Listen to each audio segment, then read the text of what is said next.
Good day, here are today's top stories from the Pna Headlines. The first batch of overseas Filipino workers repatriated from the Middle East amid rising regional tensions have finally arrived home. The group of 31 repatriates arrived at the Ninoy Aquino International Airport Terminal 3 via Qatar Airways Flight QR934 from Amman, Jordan at 7:30 p.m. Tuesday. They were assisted by Department of Migrant Workers or DMW Secretary Hans Leo Kakdak. The group faced flight delays due to temporary closure of Qatar's airspace amid Iran's missile strikes on a United States airbase, but was able to depart safely around 5:33 a.m. on June 24 after flights resumed. The batch includes 26 OFWs from Israel, 3 from Jordan, 1 from Palestine, and 1 from Qatar. In a press briefing, Kakdak said the second batch of 50 OFWs are expected to arrive later this week, while another 20 are currently being processed. So far, DMW received 311 repatriation requests out of more than 30,000 Filipino workers in Israel. Meanwhile, the Overseas Workers Welfare Administration or OWA and DMW guaranteed that the Philippine government is firmly ready to provide immediate assistance to OFWs affected by the Iran and Israel conflict. DMW Secretary Hans Leo Kakdak said each repatriate will receive 70,000 pesos of financial assistance from DMW and OWA. They will also provide food, hygiene kits, counseling, and temporary accommodation upon arrival, and transport to their homes and provinces. The DMW's National Reintegration Center for OFWs will assist the Filipino workers in establishing their livelihood or finding alternative job opportunities aside from free skills training from TESDA and business training from the Department of Trade and Industry or DTI. On the other hand, the Department of Labor and Employment or DOLE is also ready to guide the placement and job matching for those looking for employment in the country. Kakdak says this is in line with President Ferdinand R. Marcos Jr.'s directives to ensure the safety and security of all OFWs during crisis situations. All of the affected OFWs may reach authorities via DMW/OWA hotline 1348 and their social media channels for real-time updates. Shifting gears now, the Office of the Prosecutor in the International Criminal Court or ICC formally asks the tribunal to reject former President Rodrigo Duterte's bid for interim release. In a 15-page filing dated June 23, Deputy Prosecutor Ma'am Mandiayan Yang requested that the ICC chamber to decline the request of Duterte's lawyers for his release to a country that is willing to take him in.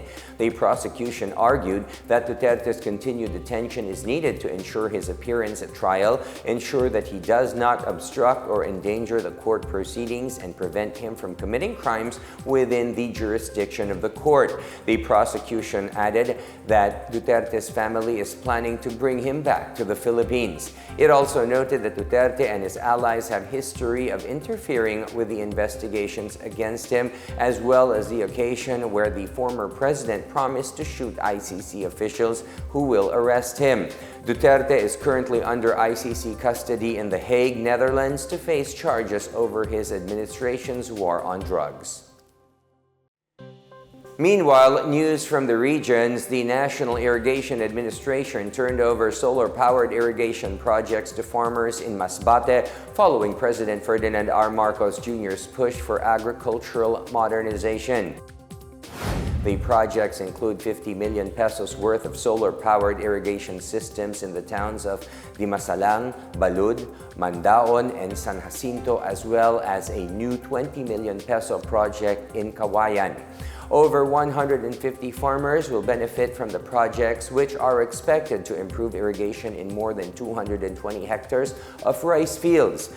NIA Region 5 General Manager Gaudencio de Vera said the irrigation projects are in line with the agency's strategy to utilize renewable energy sources. These irrigation systems will allow farmers to cultivate their lands during 2 seasons and beyond, which will in turn significantly increase rice production and improve their living conditions. For his part, NIA Administrator Eduardo Guillen emphasized the Marcos administration's commitment to boost food production in the country while addressing climate change. Moving on to news on the weather, most parts of the country can expect rainy weather for the rest of the day due to the habagat or southwest monsoon. Pagasa says the habagat affecting the western section of southern Luzon will bring scattered rains and thunderstorms over the provinces of Zambales, Bataan, and Palawan. The Weather Bureau also warns of moderate to heavy rains that could result in flash floods or landslides. Metro Manila and the rest of the country will have partly cloudy to cloudy skies with isolated rain showers or thunderstorms. Meanwhile, Pag-asa continues to monitor the low-pressure area that has left the Philippine area of responsibility and developed into a tropical cyclone. Pag-asa forecaster Obet Badrina said the cyclone was last seen west of Bacnotan, La Union, and is heading towards China and will not have a direct effect on any part of the country.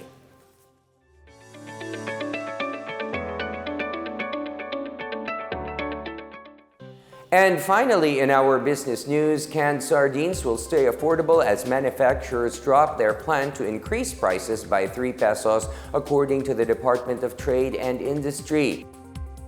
This came after Trade Secretary Cristina Roque's dialogue with members of the Canned Sardines Association of the Philippines, or CSAP, on Monday. The DTI said canned sardine manufacturers committed to maintaining the current suggested retail price of their product, which is an essential commodity in Filipino households. The dialogue follows reports that the industry was planning to request an increase in the SRP of a 155-gram can of sardines from 21 pesos to 24 pesos. CSAP Executive Director Francisco Buencamino cited the rise in production costs, particularly the price of imported tin sheets for sardine cans.